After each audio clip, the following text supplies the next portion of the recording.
Today on High Now Daily, we're celebrating Lunar New Year all show long, kicking things off with the details ahead of the Cherry Blossom Festival.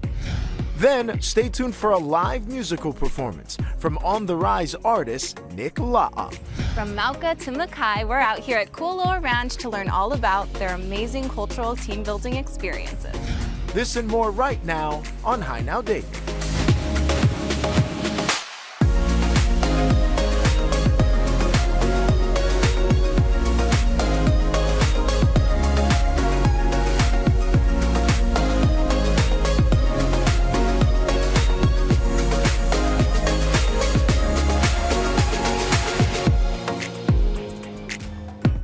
How's it, Aloha gang, and welcome to High Now Daily. Happy Aloha Wednesday and Gongi Fat Choi. Happy Lunar New Year. We're going to be celebrating all show long. We got a lot to get to today. It's going to be a jam-packed show. We got live musical performances that are going to be coming up. Also, how we can continue to support the Hawaii Cherry Blossom Festival, which is coming up here in just a couple of weeks. But we're going to kick off the show over on the North Shore side, the east side. Lauren Taruya is standing by over there at Kualoa, where she's checking out all kinds of opportunities. Take a look.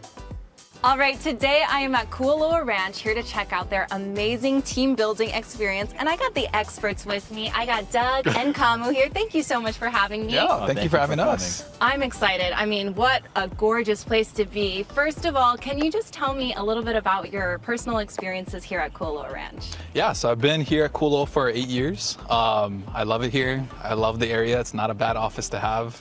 Definitely. Yeah, so I've been here for 8 years and I'm in the special events department. Yeah. Amazing. And Kamu? Yeah. I've been working at Kualoa Ranch for about 3.5 years now. Was a beach boy for about 3 of those years, and I'm slowly losing my skin tone as we speak. Moved up to special events not too long ago with Doug. Nah, you're looking great out here. I feel like you're actually more in your element. My self-confidence is rising as we speak. There we go. But we're here to talk all about your team building experiences. Yeah. Do you mind, first of all, just setting the scene? Where are we and what do we have in store today? Yeah, so we're specifically here at Haleka'eo. This is one of the areas that we're going to be using for team building. We're at the mouth of Ka'ava Valley, beautiful Ka'ava Valley. Insane. Everyone loves it. Everyone's amazed by like the dramatic peaks and the vastness of this place. So this is where we are, and this is where we hope to help people make connections with the place. Absolutely. Yeah. It is the perfect place. So speaking of team building, is this something that Kualoa Ranch has always had, or why did they decide to integrate something like this? Yeah, so we've had team building for years for educational schools, groups, and stuff like that. We wanted to cater towards the corporate side of things. In the past, we have served companies such as Hawaiian Airlines, First Hawaiian Bank, so we kind of wanted to cater to those companies, do a new program for them, show them around different parts of Kualoa Ranch where tours wouldn't take them, and kind of give them a brand new experience in that sort of way. That is so nice, because I feel like, when you're in the workplace, you don't quite have the perfect environment to really bond and get to know the people that you're with every day. Do you mind telling me, what is the certification process? How did you come up with all of this? Tell me. So I know. So the certification process was kind of, we're starting from nothing. I mean, we do have our education team building that we had, but this was a different steering in a different direction with corporate team building. So we realized that this is such a beautiful place, and Kualoa's history always goes back to it being a place of learning, whether it be old Hawaiian times when they were learning the art of warfare, or where they were learning different cultural aspects. So we wanted to continue with that aspect of Kualoa being a place of learning.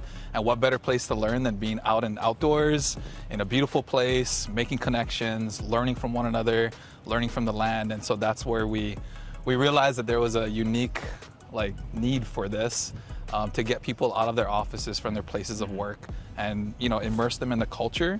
A lot of the culture that we're incorporating into our team building has to do with the significance of certain things here to this area. So that's awesome. That's kind of where we landed. Yeah, they also take a piece of Hawaii with them. They probably learn a lot about the culture. So that's a really awesome integration point as well. Now, I know you guys also went to Texas. Can you tell me a little bit about that experience?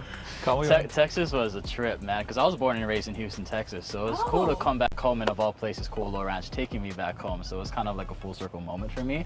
Talk about freezing cold, though, 35, 40 degrees, doing activities outdoors for 5 days straight, 40 hours. But we learned so much up there in Texas with the group at Tarleton State University, I believe. With the students over there, we learned how to trust one another. We learned about the processing, about the reflective parts of team building, how to be facilitators, and what goes into it, you know, like what things to look out for, how to keep things open-ended for the groups, for the participants when they go ahead and take part in these activities. So we learned a lot up there in Texas. Yeah, I think a lot of the things that we learned is that whether you're going to come out here as you are, whether you fail or succeed at the initiatives that you're given, you're going to learn exactly what you need to learn as a team to succeed and to be better, to be more cohesive. So we have this thing, this cycle that we refer to, where you have experiences, you then reflect upon those experiences, and then we kind of help you process them, and then find a real-world application for those things that you learn. Because you're going to be learning things as a team, you're also going to be learning things personally for yourself. So you're going to kind of get a lot, but it's going to be good. It's going to be good. That's awesome, and I think that's an employer's dream, right? When your whole workplace is cohesive, you know how to communicate to one another, and you feel like a deeper connection. Okay, so I know that we have coming up, we're going to be talking a little bit about the different experiences. We got Mauka and Makai, but we're going to toss a break really quick, and when we're back, we're going to go check out the Mauka experience. All right, perfect. Thank you guys. All right, Lauren, thank you so much. Back over here in the studio, as we mentioned, today is Lunar New Year, which means it's a time of family, celebration, prosperity for many in our community. Hawaii's rich multicultural heritage means that many households across the state will be honoring this cherished tradition. C.S. Woe & Sons and its family of local brands, Homeworld, APT, Red Knot, Slumber World, and Ashley are celebrating the Year of the Snake at all their locations across Oahu, Maui, and Hawaii Island. From today through Sunday, February 2nd, enjoy the Lunar New Year event at all locations statewide, featuring festive decorations and limited time deals. Find special Lunar New Year deals on popular furniture. Get $40 off every $4.99 you spend at Homeworld, Ashley, APT, and Red Knot. Get $100 off every $1,000 spent at C.S. Woe & Son. And save up to $900 on top mattress brands at Slumber World. Plus, don't miss a special 2-day celebration over the weekend on Saturday, February 1st and Sunday, February 2nd. Enjoy tasty Lunar New Year treats, and you can make a lucky leasing pick for even more savings with a minimum purchase. The Lunar New Year event is happening now through Sunday, so head to any C.S. Woe & Sons located on Oahu, Maui, and Hawaii Island to join in on the celebration. All right, we're keeping the celebration going over here on High Now today. We want to bring in Tori Nakata. This year's is 72nd, right? The Cherry Blossom Festival Hawaii Queen. Welcome in. Thank you so much for having me. It's a pleasure to be here. We're very excited to have you and welcome you back over here to High Now, to the High Now studio. I want you to tell everyone though about the Cherry Blossom Festival here in Hawaii, what it signifies and really what it means to our community. One of the longest traditions we have. Yes, so the Cherry Blossom Festival is one of the longest continually running cultural festivals here in Hawaii. Its aim is to perpetuate the Japanese culture here, as well as uplift and help build the new generation of Japanese women for the Hawaii Islands. Okay, very cool. And I want to touch on what you just said, building that next generation. So what's kind of taking place in the upcoming events? How many ladies are participating this year? So we have 13 contestants who are going to be competing in the festival ball, which is going to take place on March 15th. And, you know, they have been practicing and taking cultural classes and really building who they are culturally and personally. So it's a real pleasure to see them grow and transform. Yeah, definitely. We were just looking at some pictures there. And how can the public continue to really support the Queen's contestants and all of the very hard work that goes behind it? Yeah, so we have public appearances that are going to be going on for the next couple months. So we have on February 15th, I believe, at Kamakana Ali'i, we'll be having a public appearance, as well as February 23rd at Ala Moana, which is also a very big one. And then we will be having Festival Ball at the Sheraton Waikiki on March 15th. Right, and that's kind of like the big finale, right? Yes. That one that's taking place March 15th. Now tell us about the Festival Ball and what can people expect with that? So Festival Ball is taking place at Sheraton Waikiki, our beautiful sponsor who hosts us there. And then the girls will be doing a taiko performance. They learn it together as a group from start to finish, and they'll be presenting that as well as a kimono portion, similar to what I'm wearing today, which is a yukata, which is for the summertime. And then they'll be having their speech portion as well as their impromptu portion, and that will all be scored and tabulated for the winner. Ooh, the pressure, Yes, right? yes. Okay, we're gonna get details on how we can get tickets a little bit later. But since we have you here, we did want to ask you about your attire, and I think you're gonna be helping me out a little bit with my Okay, wardrobe yes, today, right? absolutely. So what are you wearing one more time? So this is going to be a yukata. It's traditional for the summertime, for summer festivals such as Bon Odori, and it's worn by women and men. And so what I have today is going to be the female version. Just typical, I have already on, it's traditionally that you wore it left over right, so the left side comes over the right. And then it's really unique in that, you know, you can customize it for your height. So since I'm on the shorter petite side, I have it so that it's already tucked to my height, and then you have it laid over. And then this is gonna be an obi, which is the outer. Obi? Am I saying it right? Okay. Yes, it's gonna be the outermost layer of the yukata. So I'm gonna show you how to tie it. It's quite long. Okay. And it's a bit of a process. So all right, let's see. Please bear with me. Let's do it. All right, so you're gonna fold it in half. Can I help you? Or, no, you got it?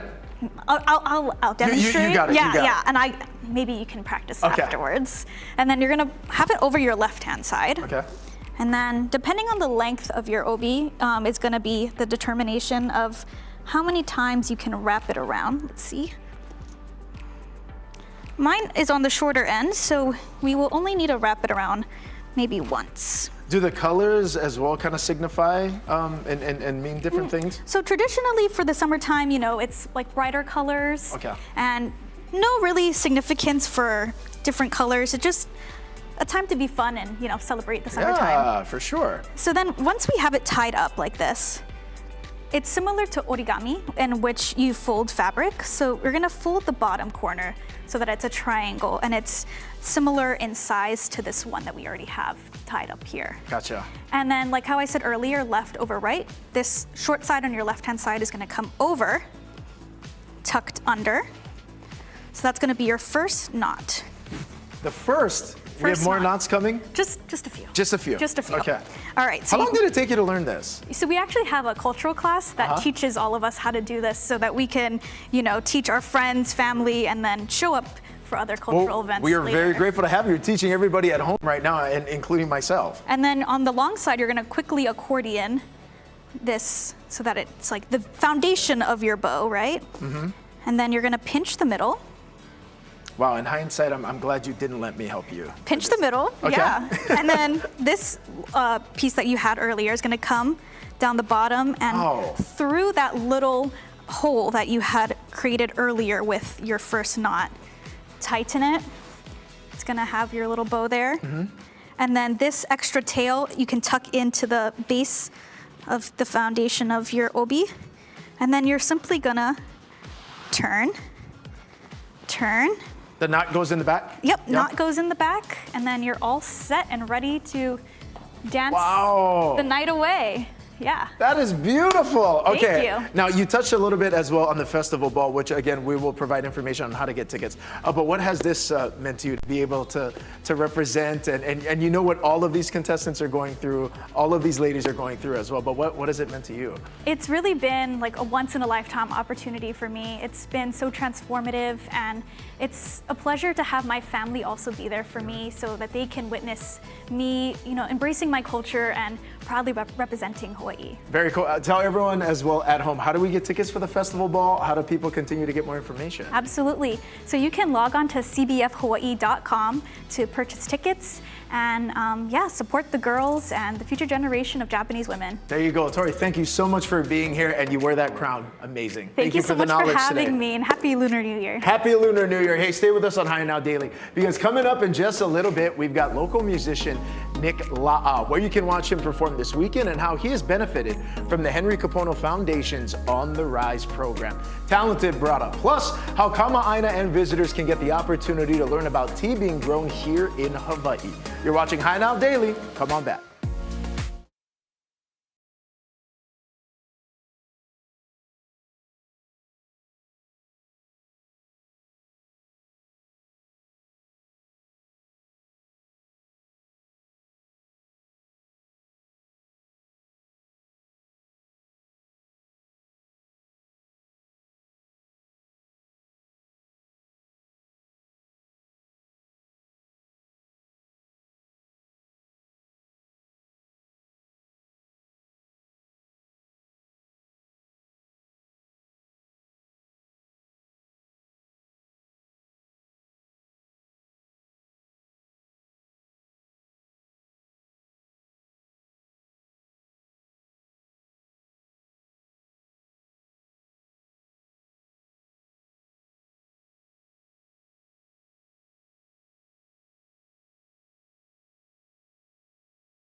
Lauren?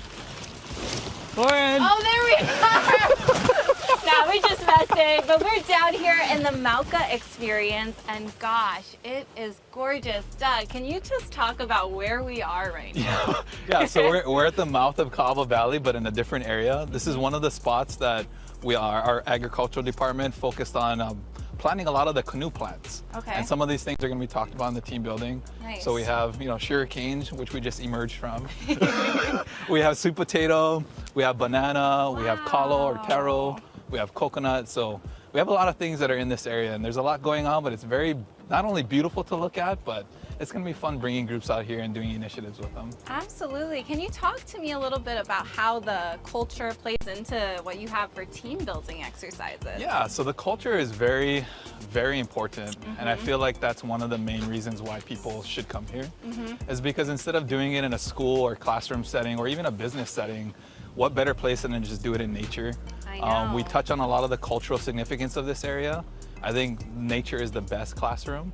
So what better place to bring them out here than to do this? But we are gonna ask people when they come here, and there are no right or wrong answers, but we wanna kind of put the thought out there of what their relationship or pilina is with the aina or the land. And there is no right or wrong answers, but we do wanna put that out there so that there is more awareness of connecting with the land, treating the land how it should be so that it can take care of you.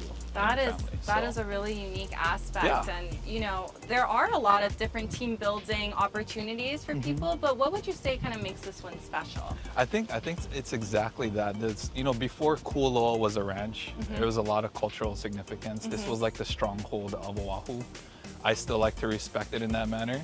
And I do feel like since it was always, again, like a place of learning, I do want to bring people here and have that same experience, because I also work in the production field in filming, and I always say that people are drawn here to do tours from the productions that I filmed here, and then that's the reason for them coming here. But once they get here, they fall in love with the place, Right. and they realize that this is a special place. There's a different feeling here, and it's because of all the people that have come before us. And it becomes like so much more. They become is. integrated in the culture when they're here, and probably, it's so easy to fall in love with this place. I mean, what's there not to love? Exactly.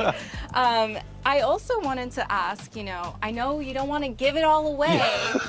I know this is just a tease, but if you could kind of maybe walk me through what a group exercise might look like around here, just a little tease. Yeah, so we have one initiative. Okay. Where it's called Island Crossing, and it's going to be relatable to a lot of people that grow up here in Hawaii, or just living here for the first time, or just visiting the concept of island hopping. It's not hopping from here to there, is it? I mean, you can try. You're gonna fail, but we're gonna do object lessons, and one of them is called Island Crossing, because we want to give people something relatable. But it is gonna have to do with crossing from island to island, but in a strategic manner, that they have to work together as a team to not only figure it out, but understand it and do it properly. But again, come as you are, you're gonna learn things, whether you think you succeeded or you failed, you're gonna learn things. And that's the most important part, is that we learn. I am so intrigued. Oh my gosh. Island crossing, whatever does that mean? Okay, Doug, if you can give me any information on where people can inquire or even book this team bonding experience, where should they go? Yeah, so we on our kualoa.com website, they can visit there. If they go under events, we have our corporate and team building. So again, we still have education team building. We're focusing on corporate team building.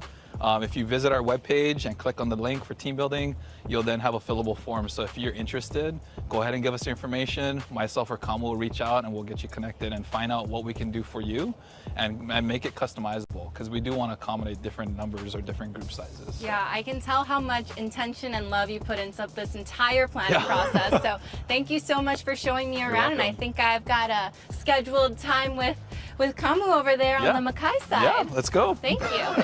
Thank you.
but started ukulele when I was 5 years old. Right. But then just kind of continued doing that. I like that, man. What is your style? What kind of vibe do you like to enjoy playing?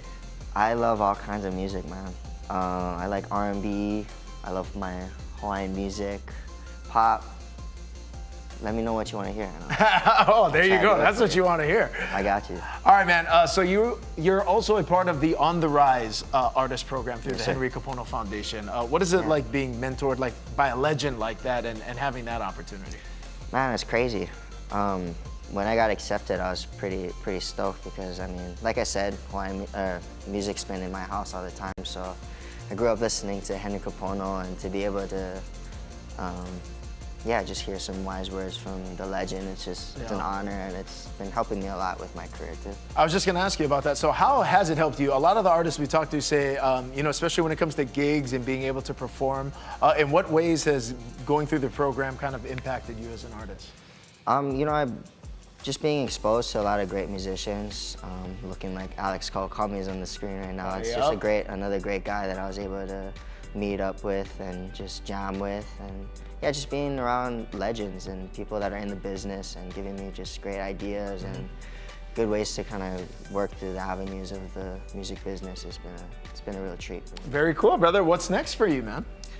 I'm gonna be at Velvet Monkey this Saturday. I'm gonna be performing in that night at the lounge, or at the Island Studios. Okay. In Makai, 6 p.m. Nice. Yeah. Okay, and then how do people stay up to date for some original music, man? And we're gonna get to that single here in a little bit, sure. but yeah, how do people just stay up to date with like performance schedule, come out and check you out? Yeah, you can check me out. I'm on my Instagram right now. I have two. My personal is Nick_LAA, and then I have also another Instagram. It's my music one. Is music_by_LAA. All right, there you go. He's got the social media down on lock. Tell us about the original single, man. How'd you create this one? I've been trying to get more into writing and get a lot of great ideas from different musicians. Words is a little bit harder for me, and I was able to reach out to Connie Cruz, and she helped me kind of figure out the melody and the lyrics to this song that I wrote called All I Can Do. All right, man. Well, as we hit to break, we'll let you take it away. This is Nick La'a with his original single, All man. I Can Do. Take it away, bro.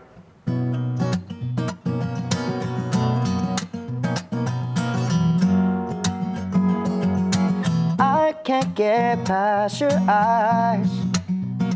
Baby, it's you that I fantasize, creating a morning inside my mind. Got me thinking that I could spend my whole life. All I can do is dream about you.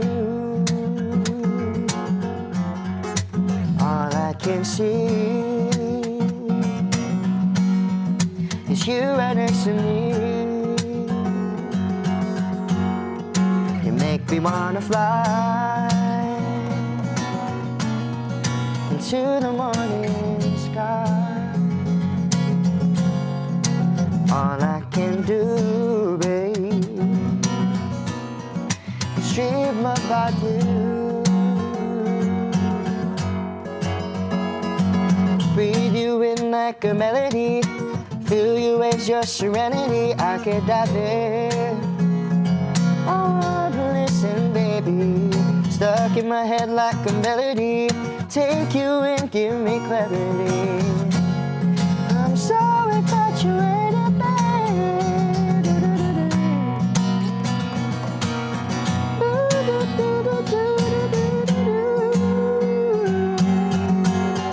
All I can do is dream about you. You make me wanna fly to the morning sky. All I can do is dream about you.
how's it, Aloha gang? We're back with Iris at City Mill, and today we're talking about some of my favorite things, and that's tailgate essentials ahead of the big game. Yep, and we have all your essentials here at City Mill.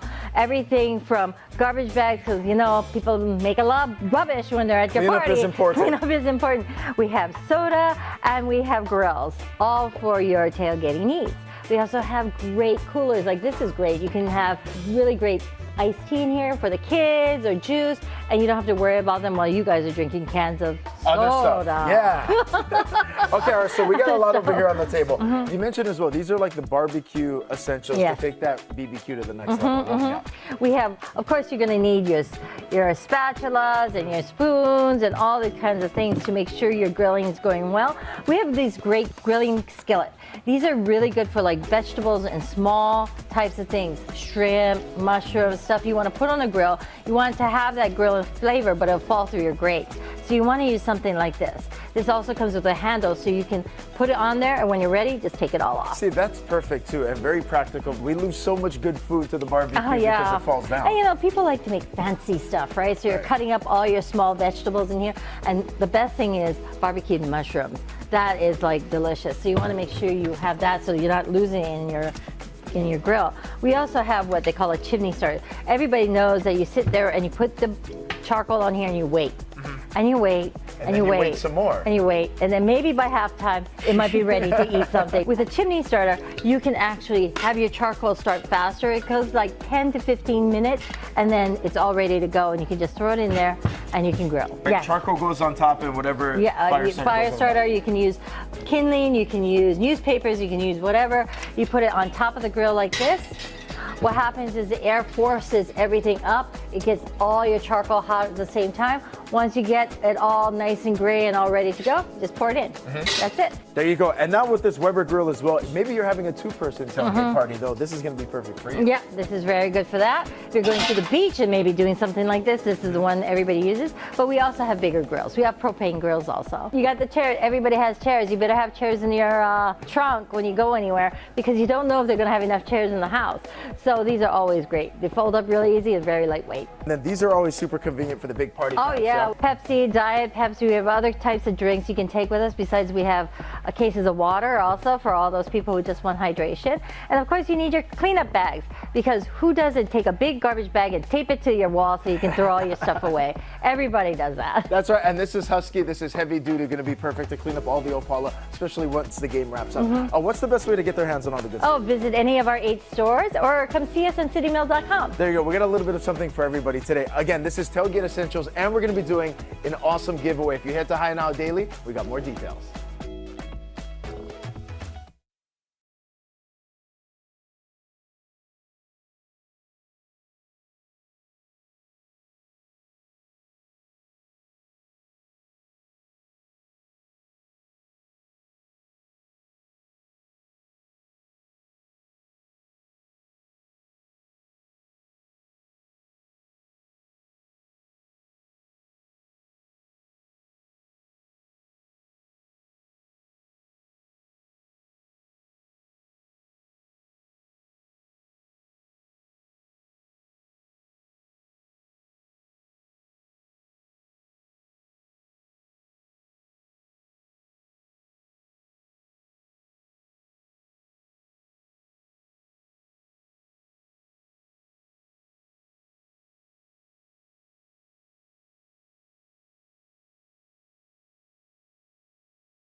also have things like ulua. We've seen things like seahorses. Anything that can fit through our gates over there can make their way inside this pond. Wow, so a really magical place. Maybe not the best spot to go swimming. Right, I wouldn't swim in here. It might get a little sticky, might get a little itchy inside here. So. Okay, but how does the team building, differ from the Mauka experience down here? Right, so for Mauka packages, for the Mauka experience, we're kind of relating the Aina to how we're going to be learning and growing as a group, whereas for Makai, we're going to be sort of using the water-based learning. So what role does water play in a working ahupua'a system, such as hakipu'u? So as you may know, a lot of things we use here in the ahupua'a of hakipu'u and other ahupua'as, it does use water. Water plays so many roles, so we kind of relate that to how do you shine in your role, in your company, in your group. So that kind of thing, tying in those Hawaiian values, lokahi, laulima, working together, many hands, sort of like how water uses many hands to run a running ecosystem. So wow, what a beautiful way to weave into team building. I'm all about weaving. There we go. And I was curious, could you share maybe a type of scenario that someone might be doing out here for the Makai experience? Yeah, so we are currently sort of by our private beach called Secret Island in the heart of Hakipu'u. Long time ago, there was a famous va'a called the Hokule'a, which sailed out from here in 1975. So that being said, to create a va'a, it takes a lot of hands, takes a lot of weaving. So you have to use kaula, you have to use rope, many hands to make sure that that rope is tight to ensure its safety. So over here, for example, we're gonna be doing a kaula braiding system. Kind of like how you make lei, how you weave plants together. You have to ensure that that braid is tight, and you have to use the whole group together to make sure that it's nice and solid. I love that integration of, really putting in culture with the land and of course, all the metaphors that also exist and play in. I was wondering, is this something like, who is this for? Like, should someone be able to do like 1,000,000 push-ups to do these types of exercises? I can't even do 10 push-ups. Nah, I'm like, is this like Survivor out here? No, yeah, we cater to all ages, all kinds of groups, whether you be tall, short, brown like me, or Chinese like me too. I mean, we cater to all kinds of people. So yeah, you don't have to worry about anything excruciating as far as activities go. Awesome. And what's your #1 recommendation for people when they're coming out here for the first time? I would just say, just keep an open mind. Try to keep an open heart as well. Try to shoot those rainbows with your group and with us as facilitators as well, and shoot rainbows with the place that you're in right now. That's kind of what makes this experience at Kualoa Ranch so unique. We're using the land here, and we're kind of relating the history of the land and the Hawaiian values with corporate team building. So it's pretty interesting. So, that's really beautiful. I know. I can't wait to do all your experiences. I'm like, I want to sign up. But speaking of that, where can people just one more time sign up or inquire? Because I know that we learned some companies are larger, some are smaller. Right. Yeah. Kualoa.com is the safest and easiest way to reach out to myself or Doug earlier. And that way we can go ahead and email you guys or phone call you folks online or on the phone, just to go ahead and reach out, learn more about your group, and then we'll go ahead and book you folks for our Makai package. There we go. Kamu, thank you so much. And you guys heard it right there. But all this information will be up on our website, so make sure you check it out at HiNowDaily.com.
busy lady. Thank you for being here. Yeah, thank you for having me. We're excited to have you. We have quite the setup here. We got a lot to get to today. But I do want to start with just breaking down a little bit about your local business and this idea of agroforestry and what that means. Well, what it means in our situation is that we are planting and harvesting tea and production that is within a 200-year-old native rainforest on Hawaii Island in Volcano Village. So the tea plants are under a canopy of these ohia, koa, hapu'u, and so it is the only crop within this diversity of the forest.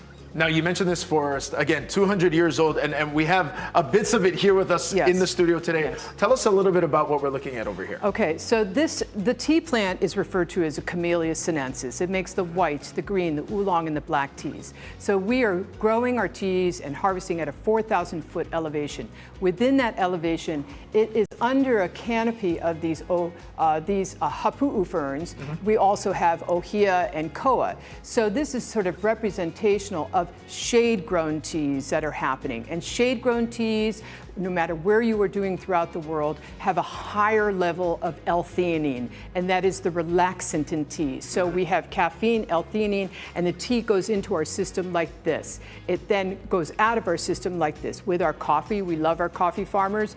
They have one property, which is the caffeine by itself. So it goes up and it goes down. And that is one of the differences of this particular plant that is also related to the camellia. Now, what are these? These are camellia flowers. And so when research was asked of USDA, Pacific Basin and Agriculture Research Center and the College of Tropical Agriculture to find a specialty crop, they found in Volcano Village especially, there were old nurseries of camellias. And if the camellias could do well, they knew that the Camellia sinensis and Assamica tea plants would do well as well. So there's a relationship to the two. They are an evergreen. The tea plant, you plant it once and it outlives us all. Wow. Yeah. Okay, so that symbiotic relationship is very important. I do want to get to this table as well because we have much more to get to over here. And this is something you've been now domestically packaging for a very long time, and now it's even going international, right? In terms of what's available. That's right. So some of the teas that we're producing, that we're crafting, are white teas and also some oolong teas as well. So you have minimally oxidized and a fully oxidized tea. This is what is harvested, are these top sprigs, the fresh leaf, and what Hawaii's culinary usages are now in working with the leaf as a leafy green. So maybe first time you had arugula, you maybe found it was quite intense, but paired with other leafy greens, it's quite well. But now, in addition, is that not only are you going from an infusion, we're now milling into matcha, and that's a water-soluble, fine micron size of the leaf itself that has been milled up so that you can either just drop it into like a drinking water and shake the bottle and consume the whole thing, or have it as a traditional base where you have like the ceramics tea bowls that my husband, as part of our business, he does traditional teaware. And so it's very beautiful as well. Yes, isn't it? And so it is representational of the volcanic activity that takes place because we're just a couple miles from Halemaumau. And so then you will whisk the matcha after you have it in here. And then you can just enjoy it straight like that. And then you just can enjoy it straight and then also get into the cultural supporting arts that support tea agriculture. I love that. Eva, can we try a little bit? I think we have. Yes, and so. And what is the one we're going to try over here? So what we're going to try at the moment is this is a white tea that has been infused for a bit of time, as we are talking here, and that is the type that has been infused for about 5+ minutes at the moment. And in out of respect and in celebration, Gongi Fat Choi, enjoy our white tea. Cheers. Thank you, Eva. Thank you. Mahalo. Awesome. Oh, this is so much needed right now. It's delicious. It's light. There's even like a nice tinge of a crisp on it. Yes. And we were talking as well. I mean, tremendous health benefits are associated with white tea as well. But I do want to ask you about something in regards to, we're talking about agroforestry as well as this new idea and model of welcoming people here to Hawaii, especially protecting these places that we love so much. And how has it been working with Hawaii Tourism Authority and getting a chance to bring people, educate them so that they know how hard and the aloha that goes goes into the tea. Yes, the aloha that does go into this tea, indeed, is Hawaii Tourism Authority has been pivotal this year in particular in helping get out the word to something of an experience of Tea Hawaii that is able to bring people into nature, having people have a moment to understand what is the ecosystem and how we're doing an agricultural activity, but how the native forests themselves are being preserved, and also for the health of all that are experiencing it. So we end up, people come from all over the world, and they will come and visit with us. We take a walk through the forest, understand how is tea cultivated, how is it processed, what are the supporting arts that we are able to engage in, and the Tourism Authority and Solutions Pacific that in particular this year have been able to help us get the word out, because it's very rare that people get an opportunity to be able to experience nature at its finest. Yeah, and especially in that way, and obviously Hawaii Island is just very one of a kind in so many aspects. Eva, thank you so much, and we're gonna have much more information, including where you can find Tea Hawaii and Company on our website, HiNowDaily.com. We'll be right back. Cheers, Eva. Cheers.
In 2008, Kona Coffee Purveyors was founded as a company that was going to be dedicated to really redefining one of our state's greatest agricultural products, Kona coffee. Every different farm tastes different, so we really wanted to create a line of products that would keep the ingredients pure, really accentuate the flavors of each one of these different farms, and then be able to ship it all over the world so that people from around the world could just enjoy a very authentic, pure Kona coffee.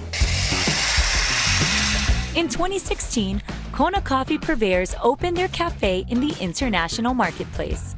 I am so proud. Our team is definitely the most professional and the most artisan. They are very dedicated to creating every single cup out of love, and without each one of these pieces, from the farmers to the land to like the baristas, we couldn't represent this coffee the way that we do without that store. The G60, it is a roaster that I'm able to roast up to 100 pounds in. When the roastery was first built, we really needed the expertise of Hawaii Gas, because without their engineers working with us, we wouldn't have been able to get the proper technical equipment in, and it could have caused a lot of problems. With Hawaii Gas, it's always been just such a wonderful, like warm, but also very, very smart people that come out and help us do what they do best so we can do what we do best. At the beginning of the day, we'll take all of the orders in and we create a roasting schedule. One person will be manning the green coffee. It gets dropped into the bin. It gets shot over through a pneumatic tube into the top of the G60. There is a graph that allows me to see air temperature as well as bean temperature as well as drum temperature. So with the gas controls, with the newer roasters, I can get very specific temperature changes down to like 1% gas changes, and that really helps me develop the flavors of the coffee. And at the very end, no coffee really gets finished until it hits a certain aromatic quality. The coffee then will drop into the cooling tray, where it ends up cooling within 3 to 4 minutes. Then the coffee is shot up through a destoner. Definitely rocks, we want to get those out, because if it goes into your grinder, the grinder will definitely get damaged. Each one of the coffees are roasted very specifically to a taste profile that we need, and then they're post-blended and then packaged. I am very privileged to really enjoy my job, and so every week it's just like kind of checking in to see how the coffees are going and really understanding how to make the best out of each one of our coffees that we have. After learning more about Kona Coffee Purveyor's operations, it was time to grind. Coffee, of course. A little birdie told me we're doing a little coffee tasting today, so we're here in the coffee lab, and I'm with Ace Aces, who's the production lead here at Kona Coffee Purveyors. What are we doing today? So today we're gonna actually be cupping our coffee, the one we roasted from last roast, and we do these to just ensure like quality control. Now we're looking for body, balance, and overall quality, right? Yes. Okay, so let's get started. First, you pour over 200 grams of water into this grinded coffee. Ooh, the smell in here. Yum. This is the Kona Espresso. Yes. And this one here is the Mauna Loa. And last but not least, we have the 10% Kona coffee blend called the Waikiki Espresso. Very precise. You guys really do have it down to science here. So we're actually gonna be stirring the coffee now. You want stirring? Yes, let's do this. What's the technique? Go water in the bottom and go around 6 times. And while you're doing that, make sure you just smell the wet aroma. Ooh. Now we have to take out the crema, which is the foamy thing on the top. Ooh. 2 spoons. Okay. And then you do like a crisscross, go all the way towards you. Oh, I'm doing it. And you scoop it Oh up. my gosh. Wow. Not too shabby, huh? You did great. Now is the time to drink? Yeah, so now we're actually gonna taste it at 3 different temperatures. Okay. So you're actually gonna scoop, pour into the one with no tape. Oh.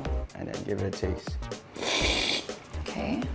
Never let the spoon touch your mouth. I'm getting a lesson here. Here we go. That's really good.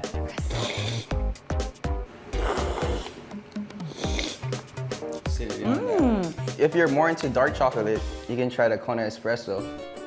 Move over, buddy. I love chocolate. Okay, I'm going in with this one. Dumping it in this one. That one's very vibrant. I think that one might be my favorite. They're all delicious, but whew, that one got That's me. a darker roast, yeah. Yeah. Well, that was fun, and we both love the Kona Espresso. Great cupping with you. Thank you so much. Kona Coffee Purveyors, bringing excellence to every sip.